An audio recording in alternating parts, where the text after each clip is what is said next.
પુરુષાર્થ એક શાળા નથી, પરંતુ ગોકુલધામ સોસાયટી જેવું છે. જ્યાં બધાય તહેવારો ઉજવાય છે, તેથી બધાને મજા આવે છે અહીંયા.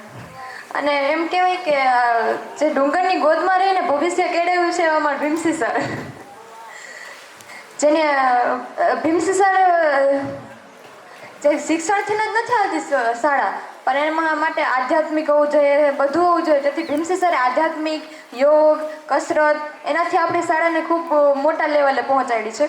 હવે આજનો દિવસ એટલે છેલ્લો દિવસ એમ કહું તો પહેલાં હું મારા વર્ગ શિક્ષક ફોરમબેનથી વાત કરું, જે એક લાગણીશીલ છે અને અમારી રીતે ફૂલ ફ્રેન્ડ રીતે વાત કરે છે. જે ગમે ત્યારે એની ટાઈમ જરૂર પડે ત્યારે તે ઊભા જ હોય છે. જ્યારે તેને મને યાદ છે કે જ્યારે એનો પગ ભાંગ્યો હતો ને ત્યારે એમ કહેતા, ઓર બાપા મારા વિદ્યાર્થીનું શું થાય, મારે તો થવું એ થાય કે એનું એ કે હજી કોર્સ બાકી છે, એટલું બધું વિચારે એટલે એ બહુ સારી વાત કહેવાય. અને પછી વાત કરું તો મારા ઇંગ્લિશ શિક્ષકોનો, એમાં અમારા પ્રતિક સર, અમારા ભાણે છે,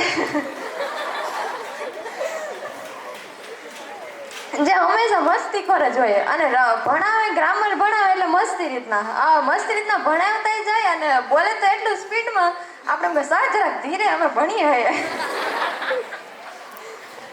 એ રીતના મૃદિતાબેન જ્યારે પહેલો દિવસ આવ્યા છે કે હાલો આપણે ગેમ રમીએ, કે ગેમ રમીએ એ રીતના ટેન્સ કઈ રીતના ભણાવતી તો ખબર જ ન પડી અમને.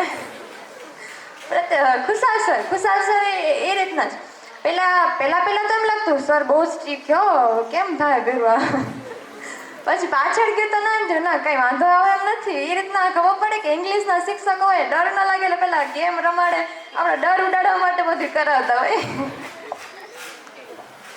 પછી મીણીબેન જ્યારે પહેલા આવ્યા ને તે બધું ભણાવી દે, પછી બીજે દી કે હાલ હું તમને કાલે પૂછીશ હોય કે, પછી આપણે ઊભા કરે તો કે નથી આવડતું, અરે એમ ન હોય, ફટાફટ બોલવા જ માંડવાનું હોય કે ન આવડે એમ થોડી ના હાલે કે કઈ.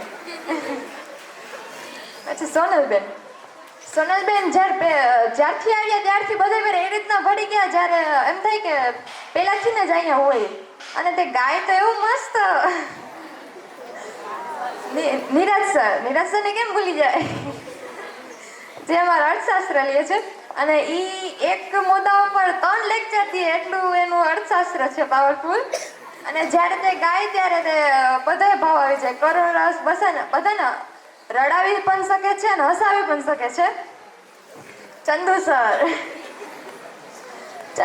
ચંદુ સરની એક વાત મને બહુ ગમે, બહુ સારા એવા વિચારો, બહુ સારી વાતો કરતા હોય, એ મને બહુ ગમે એની. અને ગમે ત્યારે આપણે ગમે પ્રશ્ન લઈને જાય તો એ સોલ્વ કરી દે.